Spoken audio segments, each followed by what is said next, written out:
Roadways परिवहन विभाग के कर्मचारियों ने अपनी लंबित पड़ी मांगों को लेकर एक बार फिर से सरकार से आर पार की लड़ाई लड़ने का मन बना लिया है, जिसके तहत आज हरियाणा रोडवेज कर्मचारी साझा मोर्चा की तरफ से पलवल के बस डिपो में एक बैठक का आयोजन किया गया, जिसमें विभाग की 11 यूनियनों ने भाग लिया। बैठक में यह फैसला लिया गया कि वो सरकार के खिलाफ आगामी 28 व 29 मार्च को राष्ट्रव्यापी हड़ताल करेंगे। इस अवसर पर कर्मचारियों ने सरकार के खिलाफ जमकर नारेबाजी भी की। चालक संघ के राज्य प्रधान कृष्ण कादियान ने कहा कि हरियाणा रोडवेज कर्मचारी साझा मोर्चा की तरफ से रोडवेज की सभी यूनियनों को एकत्रित करने के लिए यह बैठक की गई है। उन्होंने कहा कि आगामी 21 फरवरी को रोहतक में विभाग की सभी यूनियनों की एक बैठक होनी है, जिसमें यूनियन द्वारा आगे की रणनीति के लिए चर्चा की जाएगी। उन्होंने कहा सरकार के खिलाफ रोडवेज विभाग की सभी यूनियनों के कर्मचारी एक साथ मिलकर लड़ाई को लड़ेंगे और आगामी 28 व 29 मार्च को होने वाली राष्ट्रव्यापी हड़ताल में भी सभी कर्मचारी बढ़ चढ़ कर भाग लेंगे। उन्होंने कहा परिवहन विभाग बसों की कमी के चलते आए दिन घाटे में जा रहा है। सरकार को केवल झूठी घोषणाएं करनी आती हैं। परिवहन विभाग को घाटे से उभारने के लिए सरकार घोषणाओं की बजाय विभाग में नई बसें लाए, विभाग में खाली पेड़ पौधों को भरें, पुरानी पेंशन स्कीम को बहाल करें, कच्चे कर्मचारियों को पक्का करें, जोखिम भत्ता दें, कैशलेस पॉलिसी लागू करें व निजीकरण पर रोक लगाएं सहित अन्य प्रमुख उनकी मांगे हैं, जिनको सरकार को पूरा करना चाहिए। बसों की कमी के चलते निजी वाहन चालक सवारियों से मनमानी पैसे वसूल रहे हैं। जो आज मीटिंग थी, यह हरियाणा रोडवेज कर्मचारी साझा मोर्चा की तरफ से मीटिंग थी। इसमें 11 यूनियन शामिल हैं और इसमें 29 तारीख को एक प्रोग्राम किया था, जिसमें 8 तारीख से 18 तारीख तक सभी 4 कमेटी बनाई गई थी इसमें स्टेट की, जो सभी डिपो में घूम रही हैं और सभी अपने यूनियनों को इकट्ठा कर रहे हैं आगे की रणनीति तैयार करने के लिए। 21 तारीख की जो मीटिंग है रोहतक में, उसमें रणनीति तय की जाएगी और अपनी मांगों के बारे में बातचीत, जो मांग पत्र दिया जाएगा, लिखा जाएगा उसी दिन, और सभी साथियों को इकट्ठा करते हुए पूरे रोडवेज के कर्मचारी इकट्ठे होकर के लड़ाई लड़ेंगे। 28-29 तारीख की जो राष्ट्रव्यापी हड़ताल है, उसमें बढ़ चढ़ कर भाग लेंगे और नया कोई आंदोलन जो होगा उसमें भी सारे कर्मचारी बढ़ चढ़ करके भाग लेंगे। जितनी भी हमारी मांगे हैं, जितनी नई बसें आज तक नहीं आई है सरकार, ये अभी तक नई बस नहीं लाई। 809 बस कर रही है, रट्टा लगा रखा है, लेकिन जैसी आई खड़ी है तो उनका टेंडर नहीं हो रहा है। जब विभाग में बसें नहीं होंगी तो कर्मचारी कहाँ जाएंगे? विभाग घाटे की तरफ जा रहा है। तो नई बसें आए, विभाग बचे, विभाग बचाने के लिए सारे कर्मचारी इकट्ठा हो रहे हैं, ये हम मैसेज दे रहे हैं। प्रमुख मांगे हमारी हैं, इस विभाग को बचाने के लिए नई बसें लाना। एनपीएस का मुद्दा है, 28-29 को जो राष्ट्रव्यापी हड़ताल करेंगे हम, उसमें हमारी जो पेंशन बहाली वो करवाने, पुरानी पेंशन बहाल करवाना और निजीकरण को रोकना। ये तो 28-29 की राष्ट्रव्यापी हड़ताल की बातें हैं। जो नया आंदोलन जो होगा उसमें हम राज्य स्तर की जो बातें हैं वो उसमें करेंगे। जैसे नई बसें लाना, 1992 से लेकर के 2002 तक के कर्मचारियों को डेट ऑफ ज्वाइनिंग से रेगुलर करवाना, 2016 के चालकों को डेट ऑफ ज्वाइनिंग से पक्का करवाना। इसमें जो है वर्कशॉप में आज तक भर्ती नहीं हुई है, 92 के बाद नई भर्ती करवाना। टेक्निकल स्केल नहीं मिलता लोगों को, 10% आदमी रह रहे हैं, उनको टेक्निकल स्केल दिलवाना। ये अपने जो क्लर्क भाई हैं, इनकी प्रमोशन ठीक समय पे ना होना, प्रमोशन का इतना लंबा इनका प्रक्रिया बना रखी है, वो नहीं हो रही।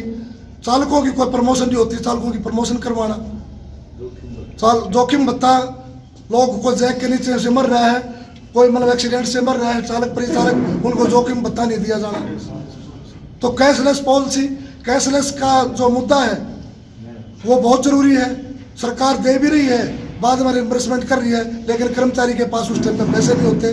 क्यों नहीं सरकार मतलब कैशलेस की सुविधा देती? कैशलेस की सुविधा देना। तो ये हमारे कुछ मुख्य एजेंडे हैं। बाकी इनके ऊपर 21 तारीख को हम रोहतक में निर्णय लेंगे, सारी यूनियनें इकट्ठी होंगी, उसमें हम इसके बारे में चर्चा करेंगे। सारे यूनियन एक साथ में एकजुट पर साझा संगठन समिति बनाई है, जिसमें 11 यूनियन हमारी एक साथ में लड़ाई लड़ने के तैयार है सरकार से। अब हो गई है सारी यूनियन एक, अब लेके सरकार को देख।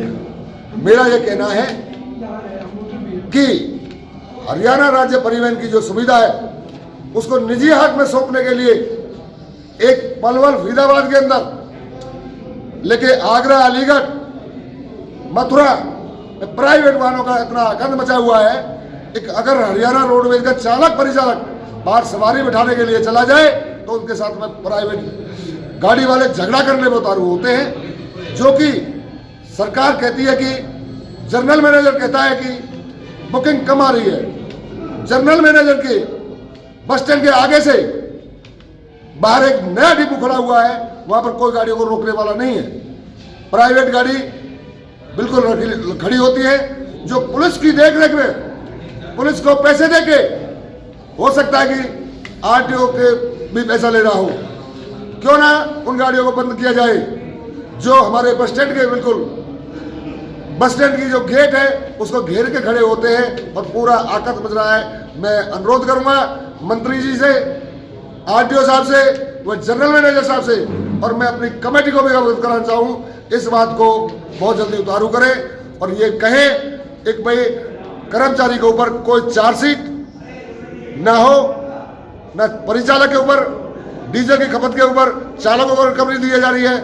वर्कशॉप के अंदर हमारे मिस्त्री नहीं है जिनके कारण हमें बड़ी मोटी समस्या हो रहा है। तो मैं मंत्री से अनुरोध करूंगा और रिक्वेस्ट करूंगा प्रेस के माध्यम से एक वो हमारी इस समस्या को समाधान करे और बस स्टैंड से करीबन 200 मीटर दूर कोई प्राइवेट गाड़ी लगे तो बाहर लगे, हमारे यहाँ बस स्टैंड के अंदर कोई गाड़ी ना लगने का कोशिश करें। धन्यवाद सर। इसको लेकर किसी अधिकारी से मिलोगे? हमने बार लिखित में बार नोटिस दे रखा है और लिखित में भी कर रखी है, कंप्लेंट कर रखी है।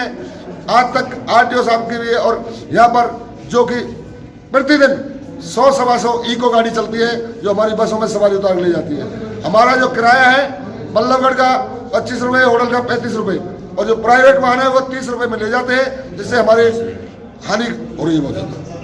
ये जो मीटिंग हमने इसलिए की कि हम हरियाणा की जनता की जो ट्रांसपोर्ट संबंधित प्रॉब्लम्स हैं, समस्याएं हैं, वो कैसे हल हों, क्योंकि हरियाणा की सरकार हरियाणा की जनता को परिवहन की उचित सुविधा देना ही नहीं चाहती। आज हरियाणा में यहाँ की आबादी के मुताबिक लगभग 19,000 प्लस बसें चाहिए, क्योंकि सरकार का पैमाना है कि 1 लाख आबादी पर 60 बसें चाहिए, जबकि रोडवेज की हरियाणा में आज 2900 के करीब बसें रह गई। तो इसलिए ये हरियाणा की जनता को पूरी ज़रूरतों को भी पूरा नहीं करती।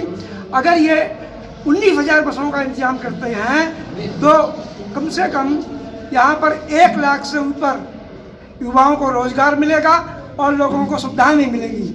हमारी मांगें हैं, एक ये महकमा रहेगा तो हमारी मांगें भी रहेंगी। सरकार लगातार झूठ बोल रही है, हमारा परिवहन मंत्री तो पूरी तरह से झूठ बोलता है।